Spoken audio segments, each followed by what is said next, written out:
Bonjour à toutes et à tous, vendredi 18 juillet 2025. Je suis quelques jours, comme vous le constatez, dans une période de changement d'air, pas de vacances. Je ne prends aucune vacances cette année 2025, je vous le dis. Un petit peu de changement d'air, mais le travail reste strictement le même. Vous savez, des fois, il faut juste s'oxygéner, changer de cadre. Rien que le fait de changer de cadre, même si les activités professionnelles restent les mêmes, ça permet au cerveau de s'oxygéner et d'être plus performant. Je crois que c'est ça qui est important. Donc voilà, pendant quelques temps, vous me verrez dans un cadre différent. Alors, cette semaine est riche d'enseignements. Pour ce qui nous concerne, nous n'avons pas de valeurs qui ont fortement bougé ni dans un sens ni dans l'autre. Le CAC 40 lui-même n'a pas beaucoup bougé, si vous voyez bien ce qui s'est passé sur l'ensemble de la semaine. Mais il y a eu une forte volatilité à l'intérieur du CAC 40, puisqu'on a par exemple Renault qui a plongé littéralement au milieu de semaine, qui ne s'est pas reprise depuis. On a Publicis qui a plongé littéralement hier, qui ne s'est pas reprise depuis. Et on a au contraire Legrand qui a fortement monté et entraîné Schneider dans son sillage après les résultats. Donc voilà, un début de saison des résultats qui montre, en tout cas au niveau des leçons à en tirer, une forte volatilité sur les valeurs dans un sens ou dans l'autre. Alors, mais c'est encore plus complexe que ça.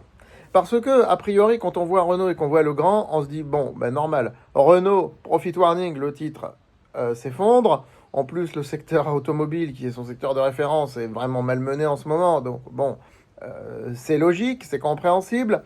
Quand on voit Legrand, on se dit, bon résultat. En plus, c'est un secteur apprécié du marché, c'est une valeur appréciée du marché, donc elle monte. Les résultats sont meilleurs que les estimations, ça monte, c'est normal. Mais le cas le plus intéressant, c'est Publicis. Parce que Publicis a annoncé de très bons résultats. Et même meilleurs que les attentes. Et pourtant, le titre s'est effondré hier, comme je vous l'ai dit ce matin, dans le mail que j'ai envoyé sur France Bourse. Pour l'instant, nous n'investissons pas sur Publicis. On attend de voir si le titre se stabilise, s'il ne va pas encore baisser, s'il va monter, etc. Il n'y a aucune urgence à investir sur cette valeur que nous n'avons pas en portefeuille. De toute façon, tous les titres que je vous ai cités depuis le début de la vidéo, nous ne les avons pas en portefeuille.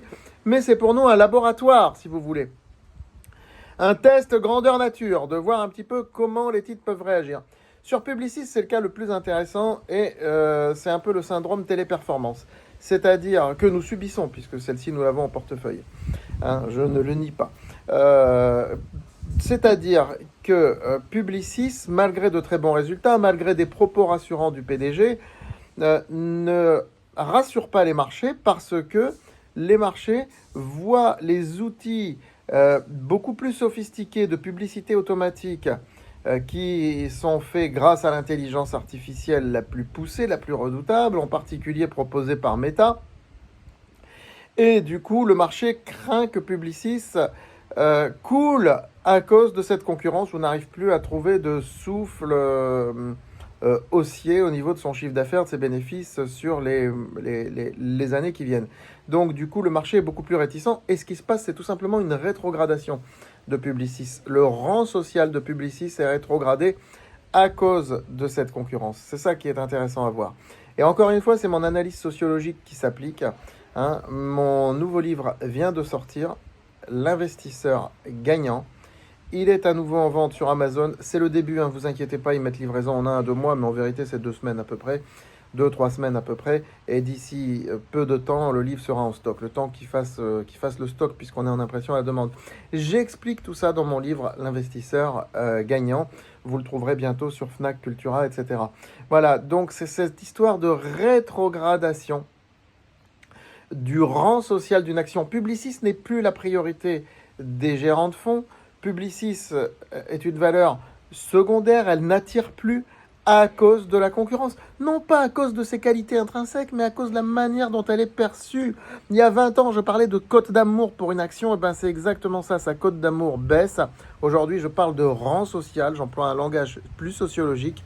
Voilà, sa cote d'amour est en train de baisser, son rang social est en train de baisser. Publicis n'est plus dans les priorités, malgré, je répète, la qualité de son dossier.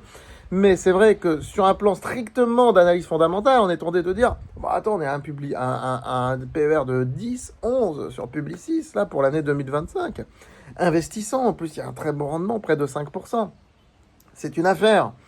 Mais pas gagné que ce soit une affaire. Parce que si le marché décide de la rétrograder à un PER de 8, bah, il décidera de la rétrograder à un PER de 8. C'est exactement l'inverse de ce qu'il fait avec Orange depuis un an. Orange était à un PER de 8. Aujourd'hui, Orange est à un PER de 13. Mais pourquoi? Ben parce que le marché a décidé de upgrader Orange, tout ce qui est télécom, l'énergétique aussi. Regardez Repsol, hein, que nous avons investi il y a 3 mois. Regardez le super parcours de Repsol, l'énergétique aussi. Parce qu'il y a ce thème de la souveraineté européenne auquel ça se rattache. Mais Publicis, vous voulez rattacher à quoi? Pas le thème de la souveraineté européenne, pas le thème de l'IA, pas le thème ESG spécialement. Tous les thèmes porteurs actuellement ne permettent pas à Publicis d'être encapsulé dans un de ces thèmes. Donc du coup, le titre n'ayant pas un narratif auquel se raccrocher, ben, les gérants de fonds, parce que ce sont eux qui font le marché, sur ce genre de grande valeur du CAC 40, bah, ils laissent tomber. Ils vendent, ils disent ouais, ça c'est pas intéressant. C'est malheureux, hein, mais c'est comme ça. Donc il faut tenir compte de tout ça et aller sur les secteurs qui marchent, qui plaisent. Et là, quand on voit les réactions de Renault, ben, on se dit que l'automobile, on va peut-être éviter. Alors pas sur OP Mobility, hein, ça on en a parlé, j'en reviens pas ici, nos abonnés sont au courant sur France Bourse, hein, mais on n'est plus vraiment sur le secteur automobile. Et ça aussi c'est intéressant de voir que Renault n'a pas embarqué OP Mobility ou OP Mobility comme vous voulez dans sa chute. Au contraire, le titre ne fait que monter depuis. Parce que c'est une société qui n'est plus vraiment considérée comme faisant partie du secteur automobile. Et ça, c'est très intéressant. Et c'est un acteur de la mobilité, mais ça fait plus d'un an que je vous le dis, hein. Donc petit à petit, le titre se déconnecte et se rattache à d'autres narratifs, comme l'hydrogène, comme la mondialisation, comme... Voilà. Donc, cette semaine nous montre qu'il faut bien rattacher les valeurs à des narratifs et voir si ce sont des narratifs qui intéressent ou pas le marché. Et quand on voit la réaction de Legrand, ben moi je dis allons sur ce secteur, franchement. Allons sur ce secteur. Alors pas Legrand, pas Schneider, c'est trop gros, c'est trop CAC 40, c'est trop... On va en trouver d'autres, j'en cherche.